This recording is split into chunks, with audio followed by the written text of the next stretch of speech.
1-2 litre নয়, 11,000 litre দুধ যদি জলে ঢালা হয় ভগবানের নামে, শিবের নামে বা কোনো রিচুয়ালের নামে, তাহলে প্রশ্ন উঠবে। তো সেই মতে মধ্যপ্রদেশের পাতালেশ্বর মন্দিরে 21 দিন ব্যাপী একটা রিচুয়াল চলছিল, একটা ধর্ম সংস্কার চলছিল। সেই অনুষ্ঠানের ঠিক শেষ দিনে শিবানন্দ মহারাজের নেতৃত্বে 11,000 লিটারের একটা ট্রাঙ্ক ভর্তি দুধ জলে গিয়ে ঢালা হয়েছিল। তো যার জন্য সোশ্যাল মিডিয়াতে একটা তুমুল বিতর্ক তৈরি হয়। কিছু মানুষ বলছেন যে এই দুধটা, যে পরিমাণ দুধটাকে নষ্ট করা হলো, এটা দিয়ে অনেক গরিব মানুষ তাদের যে ক্ষুধার জ্বালা রয়েছে তার থেকে তারা মুক্তি পেত। বহু শিশু আছে যারা দুধ খেতে পায় না, তাদেরকে দেওয়া যেতে পারত। কিংবা দৈনন্দিন জীবনে যে 11,000 লিটারের দুধের ডেফিসিয়েন্সি হয়ে গেল, সেটাকে কে মেটাবে? কিছু মানুষ আবার ওর সঙ্গে আরো যুক্ত করছে যে এই দুধটাকে জলে ঢাললো, জলে পলিউশন হলো, তাতে আমাদের নদীর জল অনেকাংশে ক্ষতিগ্রস্ত হলো। আবার কিছু যারা আমরা সনাতন ধর্মীর রিচুয়াল মানি, তারা বলছি যে আমাদেরকেই শুধু টার্গেট করা হয়, সনাতন ধর্মকেই টার্গেট করা হয়, আমাদের যে ভালো কাজগুলো আছে সেগুলোকে তুলে ধরা হয় না, কিন্তু কোনো যদি ত্রুটি দেখা হয়, সামান্যতম ত্রুটিটাকে বড় করে দেখানো হয়। তারা এটাকে একটা রিচুয়ালের অঙ্গ বলছে এবং এটাকে তারা সাপোর্ট করছে, যে বলার চেষ্টা করছেন যে আমাদের যে রিচুয়াল রয়েছে তাতে এমন কিছু বড় কোনো আমরা খারাপ কিছু করিনি।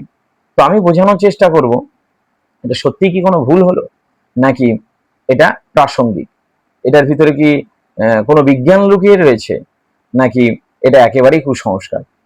তো প্রথমে বোঝার চেষ্টা করব এই জলে দুধ ঢালার যে প্রসঙ্গ বা রিচুয়াল এলো কোথা থেকে। তো এই প্রসঙ্গটা এসেছে, এই রীতিটা এসেছে আমাদের সমুদ্র মন্থনের কাহিনী থেকে। সমুদ্র মন্থনে যখন হলাহল বিষ উঠল, তখন সেই বিষ কণ্ঠে ধারণ করেছিলেন শিব। তারপরে তার শরীরে যে জ্বালা তৈরি হয়েছিল তাকে প্রশমিত করবার জন্য দেবতারা তার মাথায় গঙ্গার জল ঢালেছিলেন।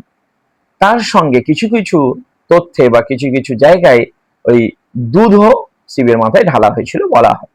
তার থেকে রিচুয়ালটা ট্রান্সফার হয়ে আমাদের মুনি ঋষিরা তারা শিবের মাথায় দুধ ঢালার একটা প্রচলন তৈরি করে। এই শিবের মাথায় দুধ ঢালার মধ্যে কি বিজ্ঞান আছে?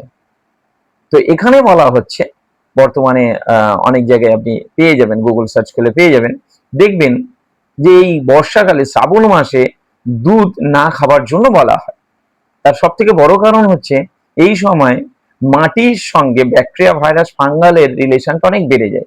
অর্থাৎ এই সময় যেহেতু বিভিন্ন জায়গায় আর্দ্রতা বেড়ে যায়, আর গরু বা গাভী তারা যেখানে শয়ন করে, মানে যেখানে বসবাস করে, সেখানে তাদের শরীরটা মাটির সঙ্গে টাচ হলে এখানে ফাঙ্গাল ইনফেকশন, ব্যাকটেরিয়াল ইনফেকশন হওয়ার অনেক চান্স বেশি থাকে। যার ফলে সরাসরি যে দুধ খাওয়া হচ্ছে সেই দুধের মধ্যে ব্যাকটেরিয়াল, ফাঙ্গাস কিংবা বিভিন্ন জীবাণু, কীটাণু চলে আসতে পারে। সেই জন্য সরাসরি দুধ না খেয়ে মানুষকে দেখানো হচ্ছে যে এই দুধটাকে প্রকৃতির জিনিস, প্রকৃতিকে উৎসর্গ করো। তাই কাঁচা দুধকে ওই শিবের মাথায় ঢালতে বলা হয়। দুধ যদি অন্য কোথাও ফেলে সেটা পচন হবে। তাই সামান্য একটু দুধ আমাদেরকে শিক্ষা দেবার জন্য, আমাদেরকে অ্যালার্ট করবার জন্য শিবের মাথায় ঢালা হতো, সেটা কিন্তু পরিমাণ অনেক বেশি নয়। আর বাকি দুধটাকে বলছে মন্থন করে খেতে, মানে এই সময় দুধ ঘি আকারে কিংবা মাখন আকারে খেতে বলছে।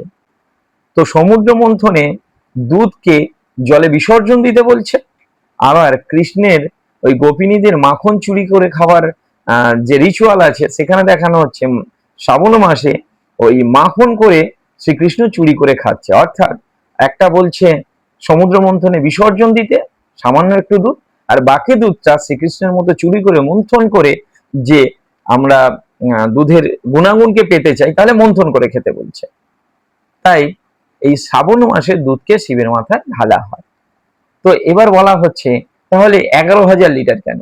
হ্যাঁ, প্রসঙ্গটা এখানে অনেকটা বড়। 11,000 লিটার দুধ ঢালার কোনো প্রসঙ্গ এখানে ঠিক নয়। কারণ হচ্ছে 11,000 লিটারের মধ্যে 1 চামচ দুধে আপনার যা পারমার্থিক লাভ হয়, বা যে তথ্যটাকে বা তত্ত্বটাকে বা দর্শনটাকে তুলে ধরবার চেষ্টা করা হচ্ছে, তাতে 1 চামচে যা কাজ হয়ে যায়, 11,000 লিটারেও তাই কাজ। তাই ওই আপনার বা আমাদের 10,999 লিটার যে দুধ রয়েছে তার ভিতরে কিন্তু আমাদের অহংকার বা কুসংস্কারই লুকিয়ে রয়েছে। এবার একটু প্রসঙ্গে আসি, তাহলে কি আমরা যেটা করছি সেটা একেবারেই ভুল? এটা কি বিজ্ঞান প্রমাণ করে দিয়েছে? তো এই প্রসঙ্গে একটা কথা বলে রাখি, এমপি পলিউশন ফাউন্ডেশন যে ওদের সেন্টার রয়েছে, সেখান থেকে তারা টেস্ট করে, জলে নেমে টেস্ট করে দেখেছে ওই জলটা খুব একটা দূষণ তেমন কিছু তারা খুঁজে পায়নি।